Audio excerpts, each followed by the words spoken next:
নমস্কার সবাইকে। সবাই কেমন আছে? আশা করি সবাই ভালো আছে। দেখুন, এত হাসির কারণ মা ছেলে আমি ভয়েস দিচ্ছিলাম, কিন্তু আমাদের এখানে এতটাই মাইক পাচ্ছে যে কিছুই শোনা যায়। সেজন্য পিছন দিক দিয়ে ছেলে বলছে, তুমি যতই বলো তোমার কোনো কথাই শোনা যাবে না। আর তাতে ওকে দেখাতে লজ্জা পেয়ে গেল। এটা কি দেখো তো, আলমারি। আমার আলমারির পুরো অবস্থা তছনছ হয়ে গেছে। আর এটা বাবা বিয়েতে দিয়েছিল। আর এই আলমারিতে শুধু আমারই জামা কাপড় থাকে।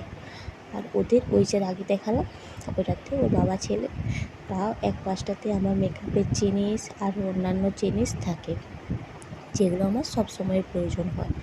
আর দেখো, পুরো আলমারি ভরে গেছে। আর রোজ রোজ তো আলমারি গুছানো যায় না। আজকে যেহেতু পঞ্চমী, সেজন্য শেষবারের মতন আর একবার ঘরটা একটু ঝাড়পোছ করে নিচ্ছিলাম আর কি। আর এত মাকড়সা, না কি বলবো, কোথা থেকে যে ওরা আসে, মাকড়সায় শুধু চারিপাশে শুধু জাল জাল জাল জাল করে ফেলে। আর দরজাটা বৃষ্টি হচ্ছিলো বলে দরজাটা, ওই জানালাটা খোলাই যাচ্ছিল না। তারপর গায়ের জোর দিয়ে আবার খুললাম।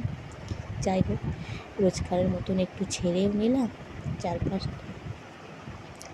আর একটু ঝুল ঝাড় করেও একটু হাত বুলিয়ে দিলাম। কারণ কি, এরপর তো আর ওই সকল কাজ করা যাবে না।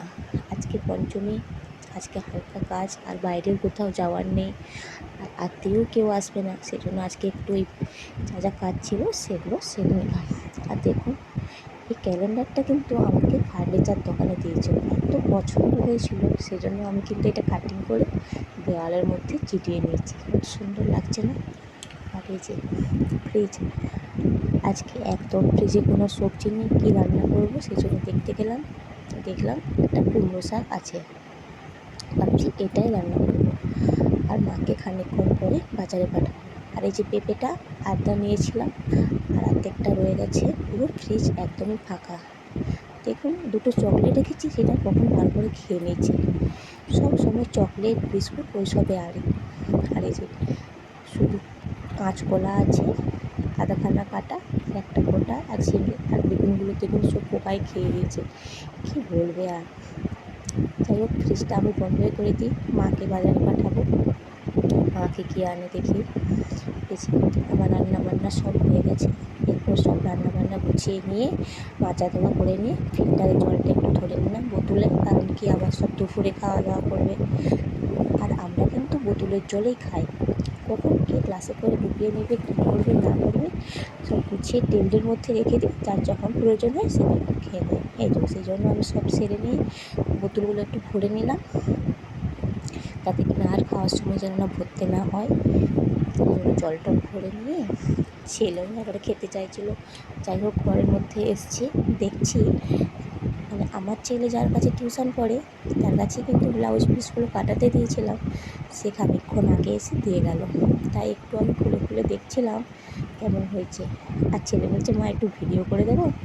চিত্রটা খুব সুন্দর, কিন্তু বালিশ পরে দিয়েছে, খুব সুন্দর। আমি ওকে আবার রাগাচ্ছিলাম, তখন বালিশ থাকবে না, তুই কিন্তু এটা মাথায় দিস।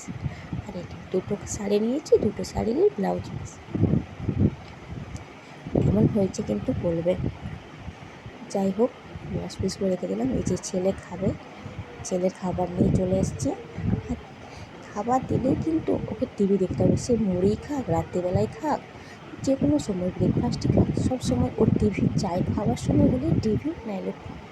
আর আজকে ওই যে বললাম না, ওই কাঁচকলা খানাটা ভাজা করে নিয়েছি, পেঁপে ভাজা করে নিয়েছি, আর এটা হচ্ছে মাছের যে কঁটা থাকে না সেটা, আর ডাঁটা চচ্চড়ি আর মাছের ঝোল।